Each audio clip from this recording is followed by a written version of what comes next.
back for our daily college basketball best bets here on Thursday, March 20th, and it is time. It is March Madness season. Officially, we are here. The first four is done, and we are on to the round of 64. Now, yesterday, I saw the comments. I had some hot takes yesterday in our video, and I am recording this at the very beginning of the Xavier-Texas game, but so far, Texas is out to an early lead. Now, I'm just saying, again, I don't know how we're going to finish the night, but a 2-0 day to start, Mountain St. Mary's beating American, and UAB winning outright on the road at St. Joe's.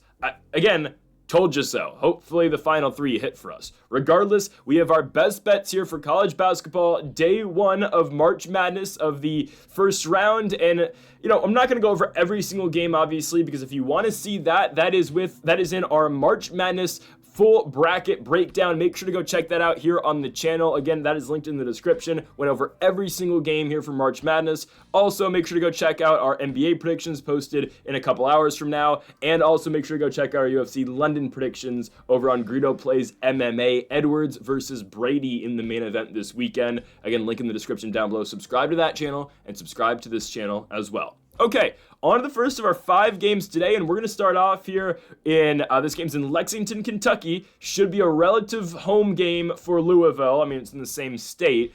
The Louisville Cardinals take on the Creighton Blue Jays. I'm taking Louisville. It's the first game of March Madness this year at 9:15 a.m. on CBS. Give me Louisville. I have hyped up the Big East a lot, but I do think Louisville here is the better basketball team. They're coming off a loss to Duke, obviously, in the ACC championship game, but this team was so great down the stretch, and I said it in the March Madness bracket breakdown, I'm going to say it again, this team got screwed in terms of their seeding. This is not an 8 seed, guys. This is at least a 7, probably should be a 6 seed in this tournament. I get it, Clemson had some better wins, right? Clemson beat Duke in the regular season, but the fact that Clemson, is a 5 seed and Louisville's an 8 is ridiculous. At the very least, again, Louisville should be a 7. And Creighton's a very good team, too. I'm not going to degrade this Creighton team. They're good, right? 15-5 in conference, 24-10 as a whole this season. But the stretch that Louisville went on at the very end of the year was very great, right? They lost on February 1st to Georgia Tech, did not lose a game until the ACC championship game, where, of course, they lost to Duke. And, man, Chucky Hepburn's been great all season long, but Terrence Edwards has been the man of late for Louisville, carrying this squad and putting them in the position that they're at right now. This is a good Louisville team, and I do think they're better than the Creighton Blue Jays. Don't get me wrong. Creighton's got some good wins this season, obviously beating Kansas at home when Kansas was the number 1 ranked team in the country. They've got some good victories, but down the stretch, they were just I know they beat UConn, but they lost to Xavier on the road, lost to St. John's, and again, trust me, I don't think they're bad, but in terms of now we're in March Madness, obviously this is the best of the best. Okay, we gotta compare these squads, and I don't think Creighton's as good as Louisville. Don't get me wrong, both these teams are very good. I just think Louisville's the better basketball team. I think they got robbed in terms of their seeding. And sure, for Creighton, right, led by Ryan Kalkbrenner, who's averaging at 19.5 and 9 a game. He's their big, and obviously that's going to be the main assignment for Louisville to try to figure out this game. How do they deal with him? It will be James Scott, who's going to have to be on him, the sophomore out of Fayetteville, North Carolina. Played 32 minutes in the Duke game. He's going to have to, again, shut down Creighton's big as much as possible. There is going to be a size advantage for the Blue Jays, but not by much. Again, that's the big matchup to watch for the Cardinals. But I think other than the big situation, I do think Louisville's got the better basketball team. Stephen Ashworth is the leading guard, obviously, for Creighton, averaging 16, 4, and 7 this season. He's been really good. But again, you look at what Louisville's got with Edwards, with Hepburn. I do like Louisville more than I do Creighton in this spot. I think the Cardinals are a really good team. We've seen it all year long. Either Edwards or Hepburn can get going at any point in the game. Obviously, again, Edwards has been a lot better recently. The run that he went on in the ACC tournament was phenomenal, right? The win over Stanford, Edwards with 25 points. The win over Clemson, Edwards with 21. The loss to Duke, Edwards leads their team in points, rebounds, and assists, putting up 29, 6, and 3. So I just think the scoring output's going to be on the side of the Louisville Cardinals in this basketball game. Defensively, they might have some problems, but I do think they're just able to boat race Creighton in this spot, and I don't think the Blue Jays are going to be able to keep up. So we're taking the ACC over the Big East. I'm not, necessarily saying that the ACC is better than the Big East this season. I really don't believe it is. And again, if you watch our March Madness bracket breakdown, you'll know the big matchup I have later in the tournament, obviously, with the Big East and the ACC. You can watch that video to find that out. But in this spot, I like Louisville. They're in Kentucky. Lexington, if I'm not mistaken, is like 2 hours away from Louisville. I think. Obviously, Lexington's where the University of Kentucky is. I could be wrong. But again, it's going to be a relative home game for Louisville. You know they're going to have the crowd advantage. And they are 2.5-point favorites. I think they cover that line. We're taking the Louisville Cardinals at home to win, or in Lexington, to win and cover in our opener against the Creighton Blue Jays. Let's move on to our next game as we go to BYU and VCU. Now, there's some other upsets I do have predicted in this tournament, in this slate today. These are just the 5 I like the best. BYU versus VCU at the Ball Arena in Denver, Colorado. Give me the VCU Rams. The winners of the A10, VCU 28-6 in the regular season, 15-3 in the A10. I think BYU's so overrated. And they're getting a lot of respect, Brigham Young is. It's kind of crazy to me personally. Like, even in the March Madness selection show, they made a point of talking about how great Brigham Young was and how they're going to make a deep run in the tourney. I don't see it. I just don't. Sure, they beat Iowa State in their first matchup in the Big 12 tournament. Good victory, right? Winning that game 96-92. But then they proceeded to lose to Houston, and I get it, the Cougars are the better basketball team, but they lost to Houston by 20 points, 70-54.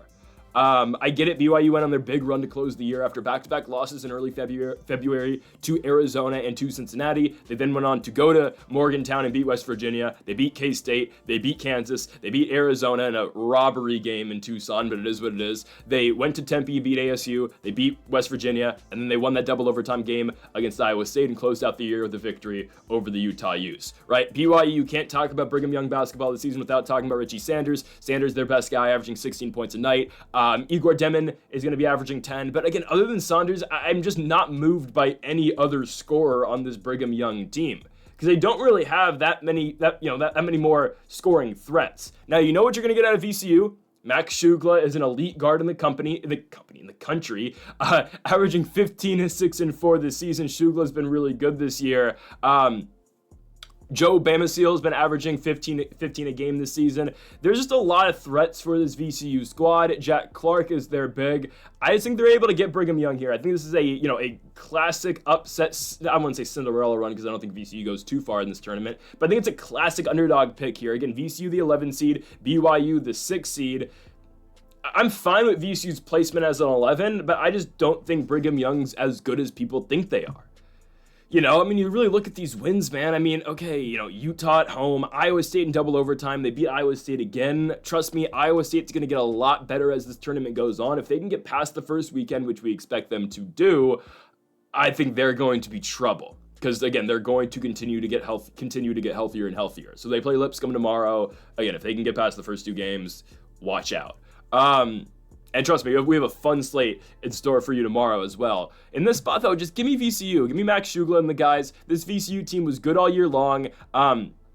Non-conference wise, they have a big win over Colorado State, who's obviously in the tournament. They did struggle against Seton Hall and Nevada, but they're a much better team than they were at the beginning of the year. Since the start of February, VCU's lost 1 game, and it was a home game in their final regular season spot to Dayton, in a situation where VCU knew they were going to be the number 1 seed going to the A10 tournament. What do they do in the A10 tournament? They blew out St. Bonaventure, beating the Bonnies 76-59. They beat Loyola Chicago 62-55, and they took down a very good George Mason squad. Again, the Patriots are real solid. I think they're going to make a good run in the NIT. I believe they won today.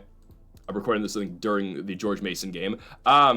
They already played. They won. They beat Samford 86-69. So exactly, that's a good George Mason team that I think is going to go fairly far in the NIT. And VCU took care of them. Sure, it was a very close game, but VCU knows how to win close games. I think they're able to make this a defensive battle against Brigham Young, and I don't think they allowed BYU to get going. Beyond Saunders, I just don't think there's much happening here for Brigham Young. I'm taking the underdogs here. Give me the VCU Rams to beat BYU in Denver. We get plus 2.5 on the spread. We get plus 120 on the money line for VCU. We are taking it. VCU beats Baylor and moves on to the second round here of the NCAA tournament. We go on to our third game of the day, and here we go. I've been waiting to fade Gonzaga in a big spot. Obviously, the big spot is right here in the NCAA tournament, so let's go. Georgia plus 6.5. Georgia money line too. Don't get me wrong, I think they win. The best bet undoubtedly probably is the points with Georgia, since they are, being given points in this situation. But I think they beat Zaga outright. I think they do. I think they beat Gonzaga straight up. I'm not sold on Gonzaga. I'm really not. I think they're very fraudulent this season, and they've been fraudulent all year long. And really, this game comes down to how does Georgia manage Graham Ike? That's really all this is. Well, Asa Newell, it's time. Here you go. You are a hyped up prospect, eventually probably definitely going to be a first round pick in the NBA draft. Here's your opportunity. I mean, this is what this comes down to.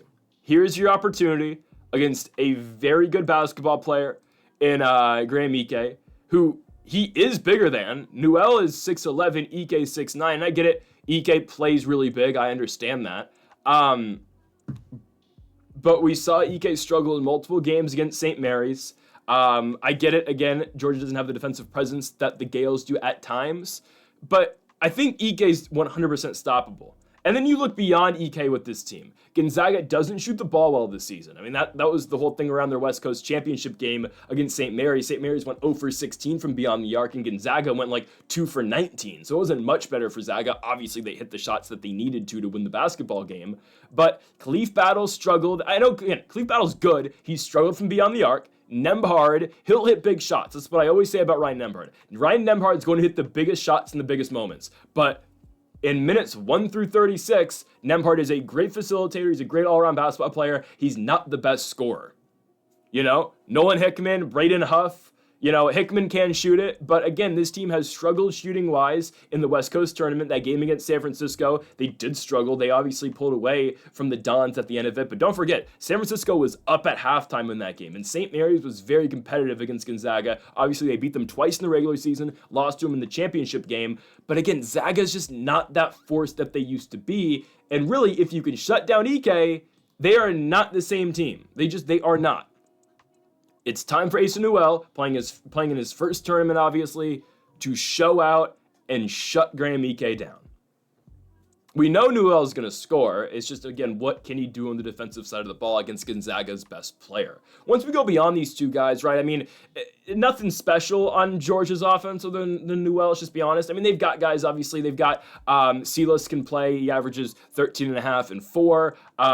Blue Kane averages 10. Dakota Lefu averages 10 as well. I mean, again, good players on this Georgia team. Nothing that just completely jumps off the page other than Newell, obviously, who's an elite player.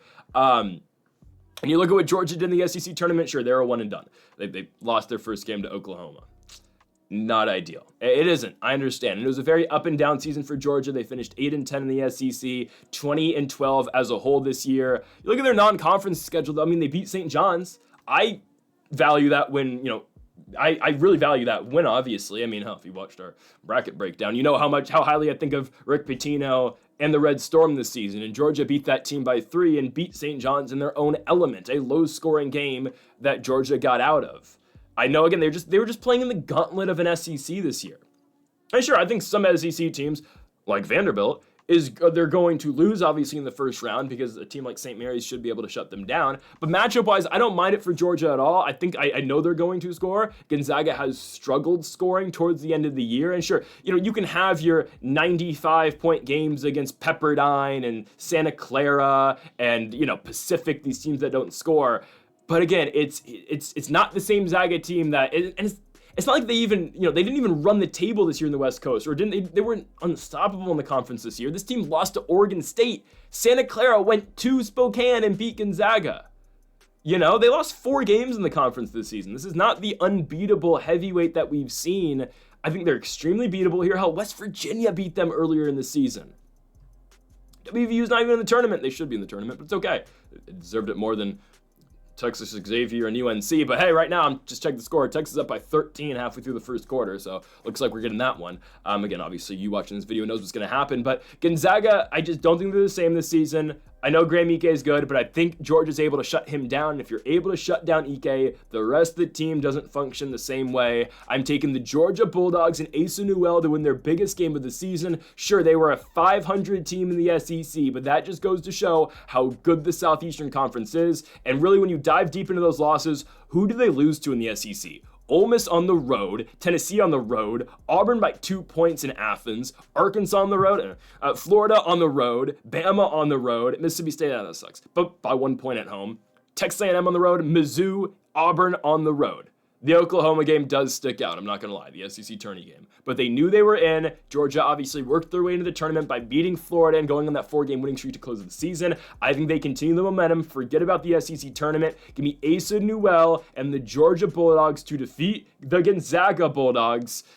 But again, the best bet is +6.5. Don't mind the money line too. It's definitely worth the sprinkle. Let's go to our 4th game of the day, and we move to a matchup between the Arkansas Razorbacks and the Kansas Jayhawks. The winner takes on St. John's or Omaha, Nebraska, if they're able to pull off the upset of the century. It's not happening. But anyways, here in Providence, Rhode Island, of course, we get this matchup, the 7-10, Kansas and Arkansas. Give me the Razorbacks. Another potentially hot take, I understand. The best bet here is the +5.5 here for the Razorbacks. I think, and obviously we have 2 all-time coaches in this matchup, and the winner obviously is going to take on another all-time coach in the winner or obviously with St. John's. I don't know how much of a difference Boogie Fland makes, right? We talked about this some in our March Madness bracket breakdown. Obviously, Boogie Fland, the best player on this team. I get it. Thiero's really good too, but Boogie Fland obviously is the main guy on this team. He's been out since early February/late January, if I'm not mistaken. He's coming back in this game. He practiced in full right before the tournament. He is coming off the bench tonight, so I don't know how much of a factor Boogie Fland is going to be in this game. I don't know. Arkansas in the regular season, a 20-13 team, 8-10 in the conference, just like Georgia was. But like Georgia, they got hot at the end of the year. They did. They won 5 out their last 6. Somehow they lost in Columbia to South Carolina. I feel like the Gamecocks and Colin Murray Boyles were, just getting us all year long, or all, at the end of the season a lot. Some weird spots. But anyways, again, 5 out of 6 victories to end the regular season for Arkansas, beating Mizzou, beating Texas, beating Vandy, beating Mississippi State. The South Carolina victory was in the SEC tournament. And then obviously they played a very competitive game against the Rebels of Ole Miss in the first round of the SEC tournament, losing it by 3. I don't care. Again, Boogie Fland has not played in a while. His presence will make this team better. You get your star back. That's a big deal. Thiero has been great. John L. Davis has been really good all year long, averaging 11 points a game. DJ Wagner averages 11. Ivisic averages 10 points too. He's obviously a huge interior presence for this Razorbacks team at times. But again, Thiero is a very good big for them too. But Ivisic, man, 7'2" from Croatia. Good luck with Hunter Dickinson, right? Hunter Dickinson, right, trying to continue out the college career. He's a 5th-year senior. He's been around since the COVID year. He's really all they have. Zeke Mayo can hoop. Again, shout out to the former South Dakota State Jackrabbit. I like Zeke Mayo a lot. But this does all come down to how Arkansas stops Hunter Dickinson. Because if they're able to shut down Dickinson, I think they're going to be okay. Guys, I'm going to relate this back to last year's Kansas Jayhawks tournament run, right?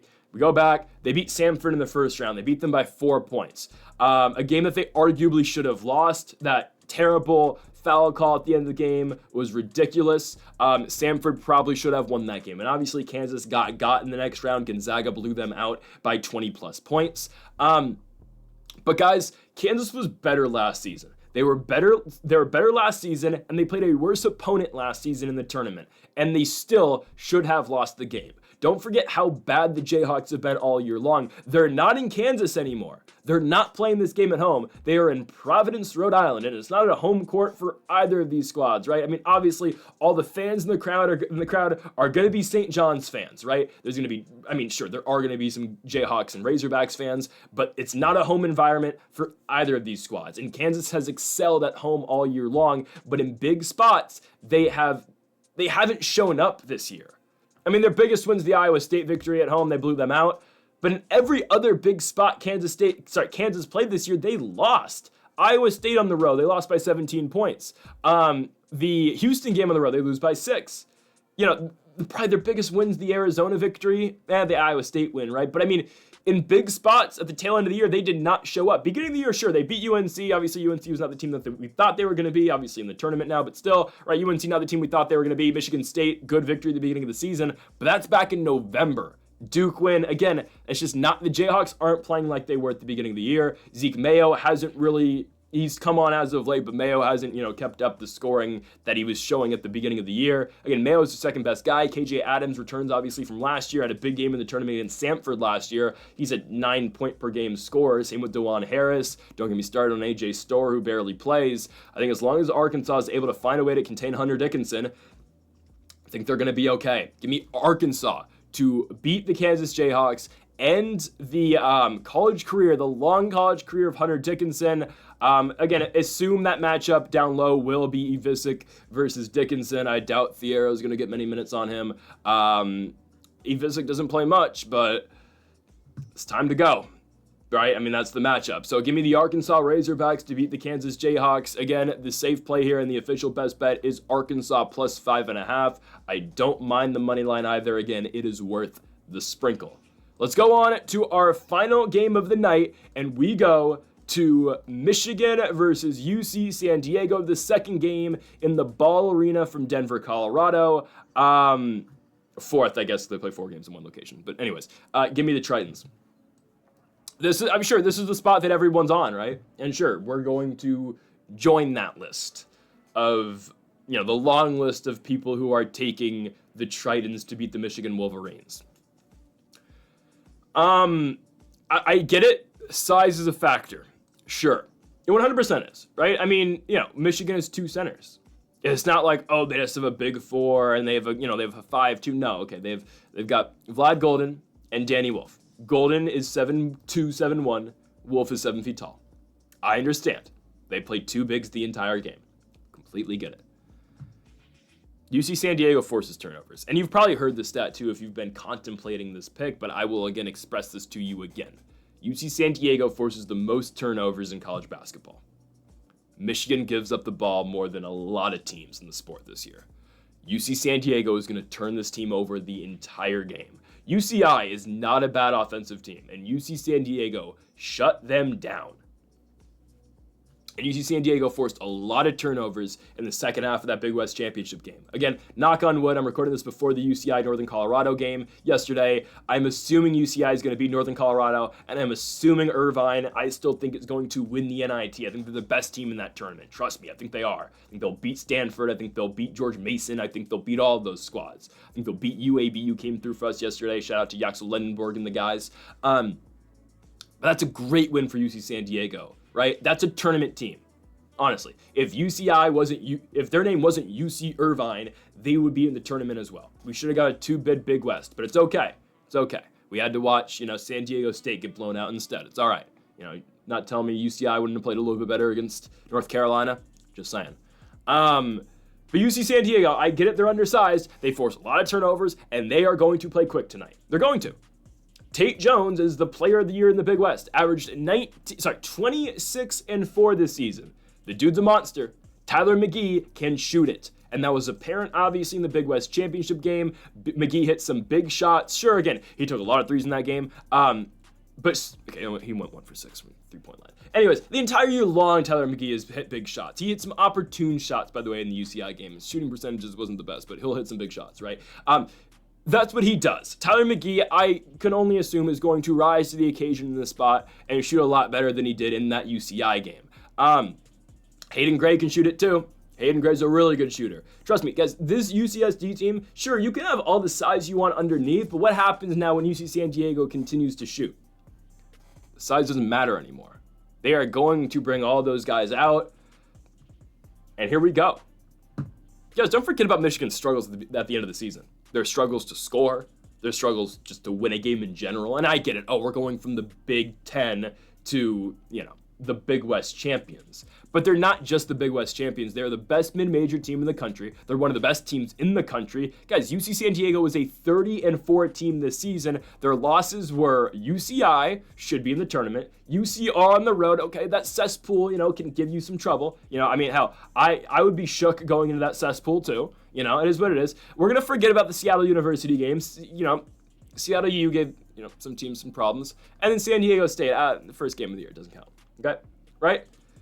Michigan struggled so much at the end of the year. They did. They couldn't score. And sure, they win the Big Ten. All right. Trey Donaldson, it's a big shot over Maryland. They beat Wisconsin, who forgot how to shoot against Michigan. UC San Diego is going to rise to the occasion tonight, folks.